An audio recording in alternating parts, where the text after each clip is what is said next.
पूरे विश्व का कल्याण लेकर चल रहे हैं हम।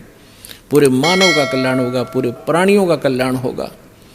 क्योंकि जैसे आज ये परमात्मा की वाणी है, इसमें इतनी शक्ति है जो स्वयं परमेश्वर ने आके बोली है। उसके बाद फिर गरीबदास जी के माध्यम से जो वाणी बुलवाई है, उन्होंने वही वाणी एज इट इज दे दी, और उस वाणी को फिर दास बोल रहा है। यानी अधिकारी के द्वारा जो वाणी बोली जाती है उसका असर होता है। पहले भी आपको बहुत बार सुनाया है, जैसे एक राजा की पत्नी एक शिष्य थी संत की। राजा इसका विरोधी था कि ये गुरु बनाने की आवश्यकता नहीं होती, राम राम घर बैठ के कर ले। तो राजा के इस भ्रम को निवारण के लिए संत ने एक थोड़ा सा एक फार्मूला अपनाया था। राजा गया उस संत के आश्रम में अपनी पत्नी के साथ कि महाराज क्या गुरु बनाना जरूरी होता है क्या? क्यों मूर्ख बनाते हो जनता को? भगवान घर बैठ के बज सकते हैं, कोई भी कर ले राम राम, कितना राम नाम ले ले।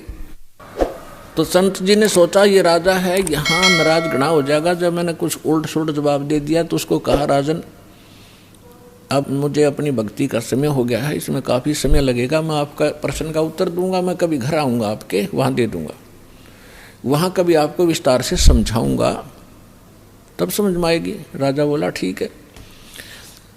दिन निश्चित हुआ, राजा बैठ गया सिंहासन पर जच के, संत के लिए आसन लगवा दिया। आने की इंतजार थी कि कब आएंगे संत, अभी आने वाले हैं। सामने सैनिक बॉडीगार्ड खड़े थे, वजीर खड़े थे, कुछ बैठे थे। जब संत पहुंचे वहां पर और वहां उपस्थित सभी सैनिक जो खड़े थे उनको कहा संत ने कि ए सैनिकों, ए सिपाहियों, इस व्यक्ति को अरेस्ट करो। राजा की तरफ संकेत किया। अब वो सिपाही सोच रहे थे ये मंदबुद्धि व्यक्ति क्या बकवास कर रहा है। उस संत ने दूसरी बार फिर कहा, तीसरी बार फिर कहा, लेकिन कोई टस से मस नहीं हुआ। राजा ने सोचा इसका दिमाग खराब हो गया इस संत का, ये मेरा राज हथियाना चाहता है। राजा ने कहा कि इसको अरेस्ट करो, सैनिकों को। यही शब्द उसने बोले, यही वो संत बोल रहा था। राजा के कहते ही उस संत को 4-5 सिपाहियों ने आके जकड़ लिया।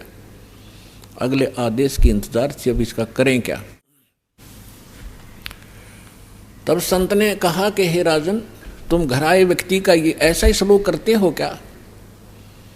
राजा ने कहा कि आप क्या कर रहे थे? कि मैं आपके प्रश्न का उत्तर दे रहा था कि आपका प्रश्न ये था, क्या घर हम खुद भक्ति नहीं कर सकते? गुरु की क्या आवश्यकता है? राजा ने कहा ये खाक उत्तर दिया तेने, बकवास करने लग गया कि नहीं सुनो जानते, मुझे छुड़वाओ पहले। राजा ने कहा छोड़ दो, ने छोड़ दिए। कि जिस प्रकार जो शब्द मैंने बोला कि राजा इसको अरेस्ट करो, ये टस से मस नहीं हुआ आपके सैनिक, और आपने वही शब्द एक बार कहा था, मुझे 4 ने पकड़ लिया आकर के।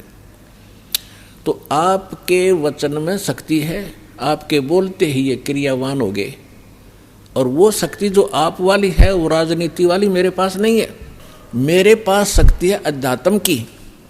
ठीक इसी प्रकार जो वचन मैं बोलूँगा परमात्मा की शक्ति सब पर कार्यवान हो जाएगी, और आप कहते रहना उसका कोई असर नहीं होगा।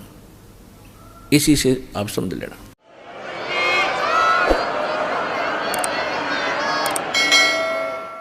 तो इसी प्रकार ये दास उस परमात्मा का कृपा पात्र है, उसी की कृपा से ये सच्चा ज्ञान आप तक पहुंच पा रहा है। तो उस परमात्मा का आदेश और फिर इस दास के मुख से आगे चलेगा, ये सर्व प्राणियों का कल्याण करेगा। इसका तरीका देखो, परमात्मा ने कैसा एक अनोखा तरीका अपनाया है। कैसे चिप बनवा दी, मेमोरी कार्ड जिसको कहते हो, टेलीविज़न प्रोजेक्टर बनवाए, इंटरनेट वेबसाइट यूट्यूब बनवा दी। अब जो घनी अच्छी आत्माएं होती हैं पूर्व जन्म, वैसे तो घनी अच्छी आत्मा है वही तो मनुष्य जीवन प्राप्त कर रही हैं, उनसे भी अच्छी आत्माएं हैं वो भगवान के लिए भटक रही हैं। और उनसे भी वो अच्छी आत्मा है जो सतगुरु और सत्संग और सतनाम प्राप्त कर रही है। तो आप जो सतलोक आश्रम बरवाला जिला हिसार हरियाणा में आ रहे हो, ये तीसरे नंबर की सर्वश्रेष्ठ आत्माएं हो जो आपको शीघ्र से परमात्मा का ये मार्ग ठीक मिल गया। तो जो अन्य भी हैं उनके लिए परमात्मा ने ये तरीका अपनाया है सर्व प्राणियों के कल्याणार्थ। ये वाणी जो दास बोल रहा है रिकॉर्ड हो रही है, मेमोरी कार्ड बन रहे हैं, टीवी पर चल रहे हैं, आप घर पर चलाते हो, पशु पक्षी भी होते हैं, चींटियां भी होती हैं, मच्छर माखी भी होती हैं, उन सब के ऊपर ये वाणी अपना प्रभाव करेगी। काल ने जैसा जुल्म किया था उतना ही उससे भी आदि कर रहे हैं अब परमात्मा ने अपनी आत्माओं पर किया है। चींटी से लेकर हाथी तक, रंग से लेकर राजा तक, ये सारे कबीर परमात्मा की बच्चे आत्माएं हैं। इस काल ने हमारा उलिया बिगाड़ दिया, हमारी दुर्गति कर दी, कुत्ते गधे सूर बना कर हमें क्या डंगा खिला रहा है, और हम क्या खाते थे सतलोक में, कैसे रहते थे, कैसा सुख था वहां पर।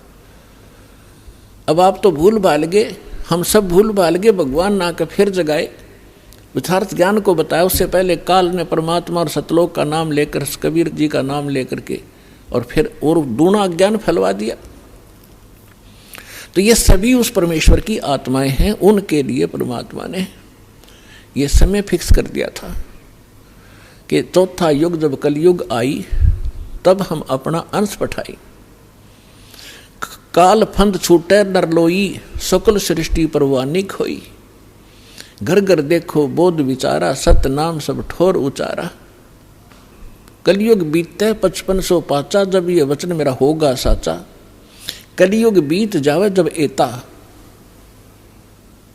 परमात्मा ने कहा है कि सर्व प्राणी, सकल सभी प्राणी परम पुरुष पद चेता,